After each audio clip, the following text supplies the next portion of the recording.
What if I told you that the device you probably have in your pocket right now, the one you check 80 times a day, almost never existed?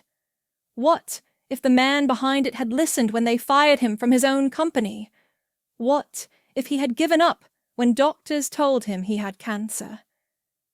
Today, I'm going to take you inside the mind of a man who was abandoned at birth, but went on to build the world's most valuable company. A college dropout who changed how billions of people communicate, create, and connect. This isn't just a story about technology. This is a story about defiance, vision, and the relentless pursuit of perfection.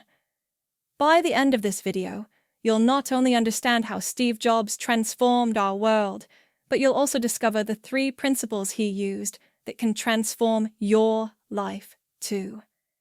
This is the story of Steve Jobs, the rebel who redefined what's possible. Imagine being given away before you even take your first breath. On February 24th, 1955, in San Francisco, California, that's exactly what happened to Steve Jobs. His biological parents, Joanne Schiebel and Abdul Fattah Jandali, young and unprepared, decided they couldn't raise a child together.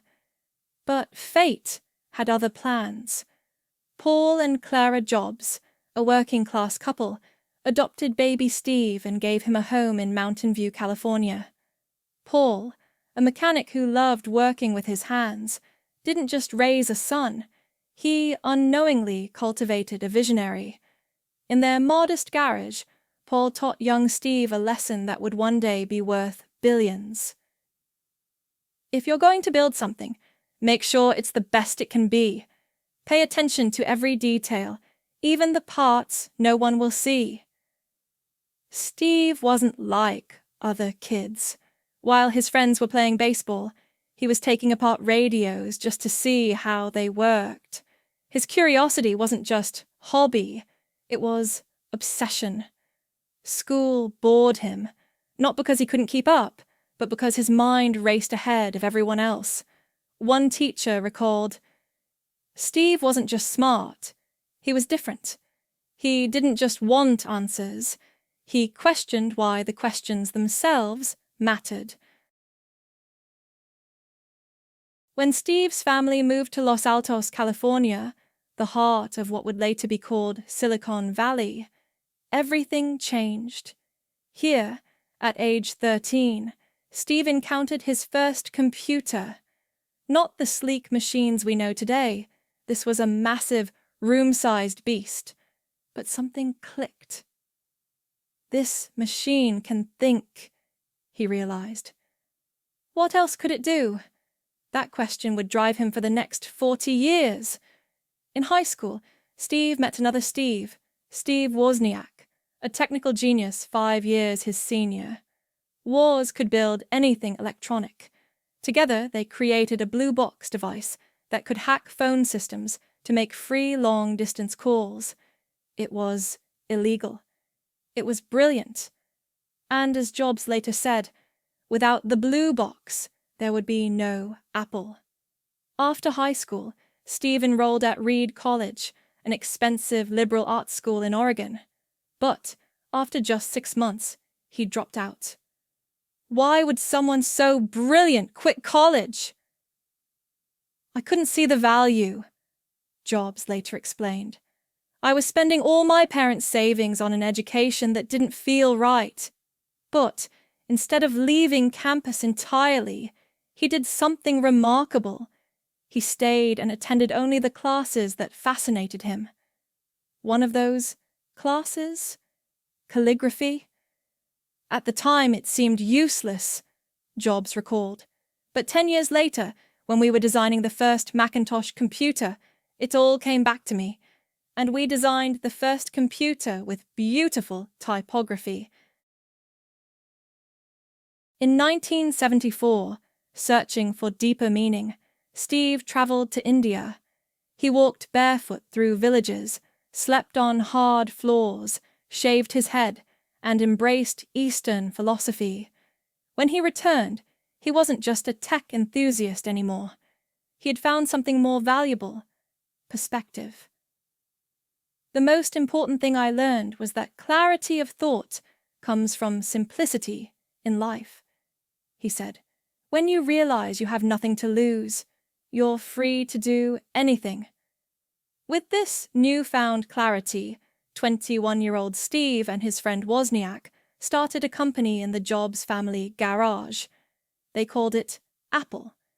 Their first product, the Apple One, was essentially a circuit board that hobbyists could turn into a computer. They built each one by hand. It wasn't revolutionary, but it was a start. Steve wasn't satisfied with making computers for geeks. He had a bigger vision. What if computers were so intuitive, so beautiful, that everyone would want one? This vision led to the Apple II, one of the first personal computers for everyday people. It came in a sleek case, displayed color graphics, and worked right out of the box. By age 23, Steve was worth over $1 million. By 25, over $100 million. But money never drove Steve. His obsession was perfection. When you open an Apple product, he told his team, it should feel like unwrapping a precious gift. This attention to detail made Steve difficult to work with. He'd reject designs because the shade of beige wasn't quite right. He'd send engineers back to the drawing board for details most people would never notice. To Steve, compromise was failure. In 1984, Apple launched the Macintosh, the first mass-market computer with a graphical interface and mouse. No more typing complex commands. Users could simply point and click on icons. Steve introduced it with a now legendary Super Bowl commercial that positioned Apple as the rebellious alternative to conformity. The message was clear. Apple wasn't just making products, they were starting a revolution. Success has a dark side. Steve's perfectionism and explosive temper created enemies within Apple. In 1985, after a power struggle with CEO John Sculley, whom Steve had personally recruited, the unthinkable happened. Steve Jobs was forced out of the company he founded. At 30 years old, he was publicly humiliated and seemingly finished. I was devastated, Jobs admitted later. What had been the focus of my entire adult life was gone, and it was devastating. But here's where Steve's story takes its most important turn. Instead of giving up, he started 2 new companies. Next, a computer company focused on higher education, and Pixar, a small animation studio he purchased from George Lucas. At first, both struggled. Next built beautiful but expensive computers that few could afford. Pixar burned through millions with little to show for it. For nearly a decade, it looked like Steve Jobs might just become a footnote in tech history, the brilliant founder who flamed out. Meanwhile, without Steve's vision, Apple was dying.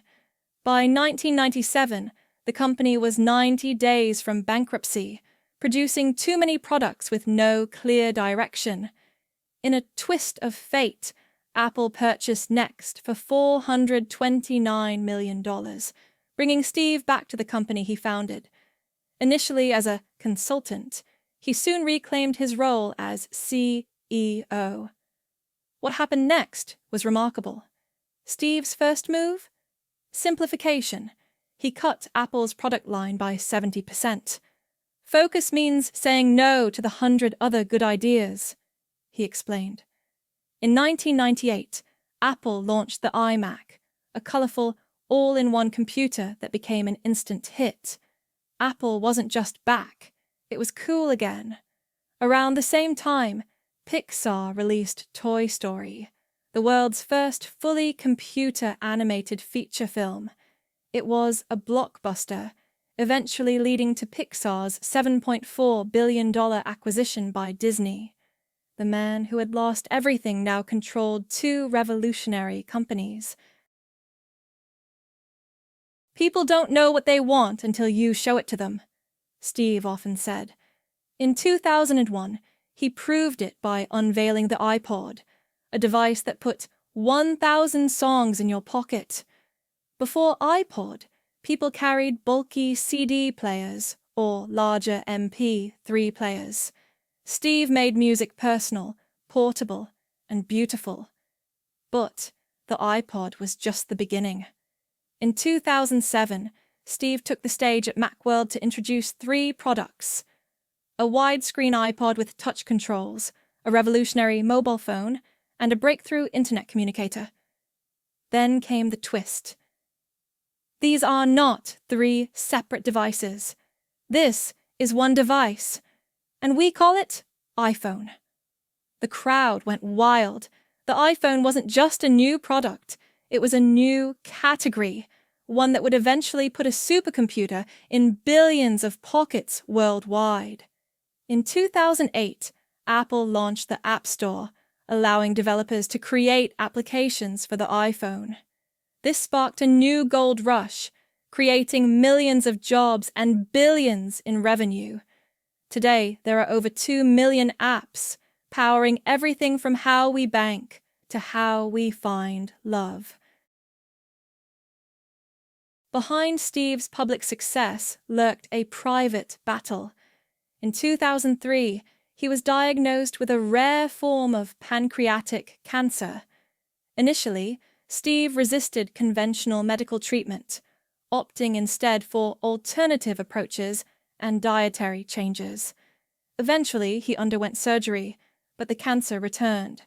Even as his health declined, Steve continued to innovate. In 2010, despite looking frail on stage, he unveiled the iPad, a device critics initially mocked, but that sold 300,000 units on its first day. Steve approached his illness like he approached his work, with intense focus and determination. "Remembering that I'll be dead soon is the most important tool I've ever encountered to help me make the big choices in life," he said. As his condition worsened, Steve prepared for his final act, ensuring Apple would thrive after he was gone. He spent his last years mentoring executives, planning future products, and designing Apple's new headquarters, a massive circular building that looks like a spaceship. On August 24, 2011, Steve resigned as CEO, naming Tim Cook as his successor. His resignation letter was characteristically direct. "I have always said, if there ever came a day when I could no longer meet my duties and expectations as Apple's CEO, I would be the first to let you know. Unfortunately, that day has come." 6 weeks later, on October 5, 2011, Steve Jobs passed away at his home in Palo Alto, California. He was 56 years old. Steve Jobs wasn't perfect. He could be cruel, dismissive, and unreasonably demanding, but his impact on our world is undeniable. Today, Apple is the world's most valuable company, worth over $2 trillion. More importantly, the products and ideas Steve pioneered have transformed how we communicate, work, play, and create. But beyond the iPhones and iPads, Steve left us with 3 principles that can transform anyone's life. Principle number 1: connect the dots looking backward. In his famous Stanford commencement speech, Steve said, "You can't connect the dots looking forward. You can only connect them looking backward. So you have to trust that the dots will somehow connect in your future." Every experience, every success, every failure is a dot. Trust that they're leading somewhere meaningful, even when the path isn't clear. Principle number 2: love what you do. The only way to do great work is to love what you do, Steve insisted. If you haven't found it yet, keep looking. Don't settle. Steve's passion for his work wasn't just about enjoyment. It was about finding meaning. When work becomes a calling, obstacles become challenges to overcome rather than reasons to quit. Principle number 3, live each day as if it were your last. Remembering that you are going to die is the best way I know to avoid the trap of thinking you have something to lose, Steve said. This mindset gave him the courage to take risks, challenge conventions, and pursue his vision without fear of failure or criticism. Steve Jobs wasn't born special. He wasn't gifted with supernatural intelligence or unprecedented talent. What set Steve apart was his refusal to accept the world as it was. He looked at limitations and saw possibilities. He turned rejection into reinvention. He transformed setbacks into comebacks. And most importantly, he understood that life, like technology, isn't about settling for what exists. It's about imagining what could be. The people who are crazy enough to think they can change the world, Steve said, are the ones who do. So, let me ask you, what dots in your life are waiting to be connected? What work would you pursue if you followed your passion without fear? What would you create if you lived each day as if it were your last? Steve Jobs' time was limited, but his impact was infinite. Now it's your turn to think differently. Thanks for watching English Tales with Emma. If you found this story inspiring, don't forget to like, comment, and subscribe for more.